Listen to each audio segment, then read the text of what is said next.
Stress Coffee, bon matin. Bonjour Cathy. Alex. Ça va? Ouais. Ça va. Ça va.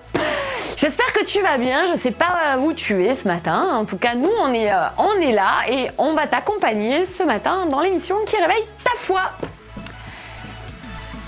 Voilà. Qu'est-ce qui se passe Je aujourd'hui? sais pas. Bon. D'accord. C'est surprise. C'était une surprise. Ça ne nous dénouement après. on comprendra peut-être plus tard un jour, quand on sera au ciel. Une révélation soudaine. Révélation soudaine. Bon, j'espère que vous allez bien, en tout cas ce matin, et on va continuer notre étude. On n'est pas dans un livre, on fait une grosse introduction sur le Nouveau Testament. Donc on a vu lundi l'intro globale du Nouveau Testament, on a vu mardi l'intro globale des évangiles, et là aujourd'hui en fait on voulait, qu'est-ce qu'on peut rajouter d'autre? Le pratique. Ben oui, le pratique de ce Nouveau Testament, ces évangiles, comment on va pouvoir nous l'utiliser, quels sont les outils, qu'est-ce qui se passe? Pourquoi est-ce que ça nous est utile aujourd'hui? Et en tout cas, voilà, on voulait un petit peu faire une petite introduction sur ça. T'en penses quoi? C'est une bonne idée. Alors, oui, carrément, c'est une bonne idée. Déjà, le Nouveau Testament, ça va venir nous parler de notre nouvelle alliance. Amen. C'est enfin les choses tant annoncées dans l'Ancien Testament qui prennent place, qui s'accomplissent. Amen. Alors, c'est vrai qu'on a les 4 évangiles qui nous racontent la vie de Jésus. Ça, c'est Jésus qui se fait homme et qui vient et qui nous montre donc un nouveau chemin. Oui. Et il nous montre qu'en fait, en étant être humain, on peut vivre ce que Dieu a préparé pour nous. Et il va être un exemple pour nous qu'on va pouvoir suivre. Donc, dans les évangiles, il va y avoir plein de richesses là. Et puis les lettres. Puis après, il y a les lettres, tout à fait. C'est adressé plus à l'église en fait. C'est ça. Et l'église, c'est vraiment pour le coup nous. C'est vrai. Et alors là, du pratico-pratique, il y en a plein, des tonnes et des tonnes. Parce que ces lettres, elles sont écrites aux premières églises. Et ça va nous donner plein de choses, plein de conseils, plein d'encouragements, d'enseignements. Voilà, en fait, pour moi, le Nouveau Testament, dans le pratique, il y a vraiment l'Ancien, comme tu dis. Et puis, il y a un moment donné, c'est charnière, c'est les actes. Il y a un truc qui se passe là, un nouveau truc qui est en train de se créer. C'est la naissance de l'Église. Parce que oui, il y a les évangiles, il y a la vie de Jésus, puis les actes, il y a un truc qui se passe, il y a le Saint-Esprit qui est donné. Et le Saint-Esprit est donné pour nous enseigner dans toute la vérité. Et quelquefois, nous, ils n'avaient pas les écrits, n'oubliez pas qu'en fait, c'était que des traditions orales au début. Alors, c'était de l'un à l'autre, c'était des discours de Pierre, c'est passé par des discours de Paul, etc., qui se remémoraient, qui racontaient de l'un à l'autre ce que Jésus avait fait, etc. Et petit à petit, ça a été écrit. Et aujourd'hui, nous, on s'en sert parce que c'est des perles, c'est vraiment des clés pour nos vies. Pour qu'on puisse vivre une vie selon, en tout cas, selon ce que Dieu nous demande et avec cette force et cette foi, ces encouragements que Paul donnait aux églises et que même Jean donnait dans ses épîtres, Jacques a donné dans ses épîtres. Vous voyez, les épîtres, c'est des lettres. Donc c'est vraiment pour les églises et ça nous parle encore aujourd'hui. Alors il y a des églises, forcément c'est très contextuel. Il y a certains trucs, c'est vraiment par rapport à une église, par rapport à quelque chose, une spécificité de cette église. Donc là, ça nous est relaté parce que on peut peut-être aussi faire un lien avec nous aujourd'hui. Mais la plupart, en tout cas, tout ce qui est écrit est bon à prendre. Hein. Oui, dans chaque église, on peut retrouver quelque chose. Et puis ça vient vraiment nous parler de cette nouvelle alliance. Et moi, je crois que cette nouvelle alliance, elle est vraiment basée sur l'amour, quoi. Ça vient vraiment nous enseigner que, en fait, c'est pas d'être religieux. Jésus va jamais être religieux, en fait, et il va être toujours dans l'amour du prochain, dans le service du prochain. Et ça vient vraiment nous montrer ça. Ça vient nous montrer que si on aime Dieu, en fait, on va se préoccuper de notre prochain. C'est vrai. On va avoir un regard d'amour sur l'autre, et c'est ce regard d'amour-là qui va nous faire aussi nous approcher de Dieu. C'est-à-dire qu'il sert à rien, en fait, d'aller à l'église, de faire tout un tas de choses si on prend pas soin de notre prochain, si on n'aime pas notre prochain comme nous-mêmes. Et je crois que vraiment, dans les évangiles, on va vraiment voir ça, parce que Jésus, c'est ce qu'il fait. Et dans les lettres, ça va nous montrer comment on peut faire ça, comment on peut y arriver, et puis nous encourager, parce que c'est pas toujours facile. Mais je crois que vraiment, cette nouvelle alliance, elle nous montre que tout se trouve dans l'amour.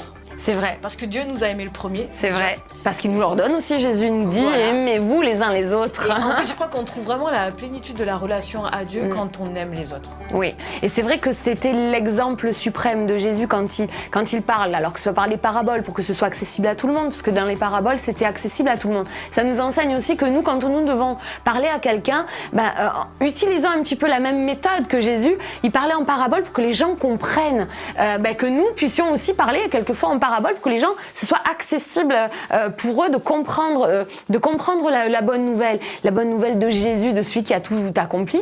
Et puis aussi, après, il prêchait dans le temple, il guérissait les malades, et tout ça, ce sont des modèles, des prières qu'il nous a laissées pour que nous puissions les utiliser et que nous puissions continuer dans l'Église à accomplir son ministère. C'est ça, pour moi, les évangiles. Et c'est vrai qu'après, voilà, on va rentrer dans les détails. On a 27 livres à étudier, donc j'espère que vous êtes prêts. Nous, en tout cas, on l'est. On est sur les starting blocks. Des fois, on a des perles et on trouve, on dit waouh, c'est un truc de fou. Mais c'est toujours magnifique. En tout cas, j'espère qu'on vous donne envie là de creuser, parce que c'est vrai que les évangiles, la bonne nouvelle, la nouvelle alliance, cette nouveauté, c'était nouveau pour les Juifs. Imaginez qu'ils ont eu toujours la Torah, ils ont eu toujours l'Ancien Testament, il y avait les enseignements dans le temple. Puis d'un coup, on se retrouve avec quelque chose de nouveau qui est là, un Jésus, un Messie qui est arrivé. Et il a fallu perpétrer, écrire, donc les traditions orales qui ont été écrites et qui nous sont encore aujourd'hui. Alors ne négligeons pas la parole, parce que c'est vrai qu'il y en a qui ont souffert pour déjà la lire. Il y a même des pays encore aujourd'hui où elle est interdite. Donc bénissons Jésus d'avoir cette grâce pour la lire encore aujourd'hui, de nous l'approprier et de pouvoir continuer à aimer, comme le disait Cathy, à aimer notre prochain, à aimer notre Dieu, et surtout aussi à nous aimer nous-mêmes. N'oublions jamais que c'est triangulaire. On aime Dieu, on aime Dieu, on aime notre prochain comme nous-mêmes. Si on ne s'aime pas, ça va être difficile d'aimer l'autre, et ça va être difficile d'aimer Dieu aussi. Et tout dans les évangiles et dans les épîtres, et jusqu'à l'Apocalypse, nous montre comment Jésus, Dieu fait homme, Jésus a aimé son Père, a aimé son prochain comme lui-même, et nous montre le chemin à suivre. C'est ça. Et pour revenir sur la nouvelle alliance, en fait, ça enlève pas l'ancienne, mais ça rajoute. En vrai, c'est une meilleure alliance, quoi. Et je crois que pour vivre vraiment une vie épanouie avec Dieu et de vivre ce qu'il a préparé pour nous, on doit connaître la richesse de cette nouvelle alliance. Amen. Je crois qu'on a vraiment besoin que cette nouvelle alliance, elle nous soit vraiment pleinement révélée pour vraiment pouvoir vivre ce que Dieu a préparé pour nous. Jésus, il est mort vraiment pour qu'on ait accès à tout un tas de bénédictions. Amen. Et je crois qu'on doit connaître cette nouvelle alliance pour se l'approprier et pour pouvoir la vivre dans notre quotidien et qu'elle se voie autour de nous. Amen. Amen. Voilà. Bon, on va conclure avec la prière. Tu viens prier, Cathy, pour chacun d'entre nous, qu'on ait le cœur réceptif dans ces prochaines semaines. Amen. Merci Père éternel, parce que tu as tout prévu de toute éternité et tu nous as donné ton Fils, tu nous as donné en Jésus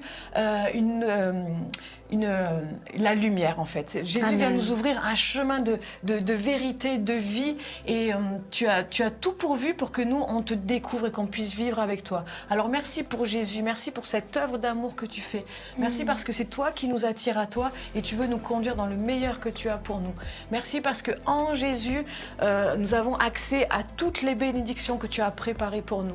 Merci parce que tu nous aimes d'un amour infini et on ne peut rien faire pour que tu nous aimes plus, parce que tu nous aimes déjà. Et cet amour, en fait, c'est ce qui va venir changer nos vies. Alors merci pour ton amour, merci qu'on en ait une révélation toujours plus forte, plus grande, pour que ça transforme nos vies de l'intérieur et qu'on puisse apporter cet amour et cette lumière autour de nous. Je te remercie, Papa, de tout ce que tu as fait. Je te remercie, Jésus, je te remercie, Saint-Esprit, pour ton action dans notre vie de chaque jour. Amen, amen. Bon, c'est régalé. J'ai hâte d'être à lundi, de démarrer Matthieu, du coup. Et oui, et il y a une rubrique aujourd'hui. Et aujourd'hui, on a la rubrique sur le bouquet mystère. Bouquet mystère, c'est ça. On y va. Allez, de suite. En avant. Coucou Alexandra, ça va? Yes. En forme? Oui, on nickel. est bien là depuis ce matin et on continue avec le bouquet mystère. Alors ce matin, qu'est-ce que tu nous présentes? Alors ce matin, en fait, j'ai cherché dans la bibliothèque et j'ai trouvé le livre qui est sorti. Avec nos pulls, vous On voyez? n'a pas fait exprès. Colonel Moutarde. Dans la salle de bain avec le chandelier. Ok, alors ce matin, je vous présente l'encyclopédie des difficultés bibliques, évangiles et actes de Alfred Kuen. Alors, Merci Alfred. Oui, Enfin, voilà. il est parti au ciel, mais même Il n'est malgré plus tout, là. merci beaucoup. Mais merci beaucoup parce que ça nous laisse des outils pour étudier la parole dans les difficultés bibliques. Il y a des tas de difficultés quand on lit la parabole. Alors qu'est-ce que ça veut dire, etc. Par exemple, je sais pas, il peut y avoir... alors par exemple, ça dépend des contextes, mais là, dans Jean 9, pourquoi les pharisiens ont-ils tort par rapport à une certaine question? Voilà. Et là, vous avez toute la réponse qui est expliquée. C'est une perle. C'est des perles. Mais Franchement, c'est vraiment- vraiment profond. Vous trouvez ça sur... Il a fait les difficultés. Parce que, Il les a toutes faites, par exemple, regarde. il avait Elles sont toutes les questions. Ah ben. Il les a toutes faites. Le Pentateuque, les livres prophétiques, vous avez tout. Franchement. Non mais achetez-les, Oui. ça c'est royal. Pour ceux qui souvent se posent des questions, Patrice il se pose Oui, souvent il y a des plein de questions, Patrice. Achète du Alfred Kuhn, encyclopédie des difficultés bibliques. Il y a toute la Bible qui a C'est été ça. faite. C'est extraordinaire. Exactement. Voilà. Et ben voilà. Et puis bon ben voilà, hein, source de vie. And the church to be. Soyez bénis.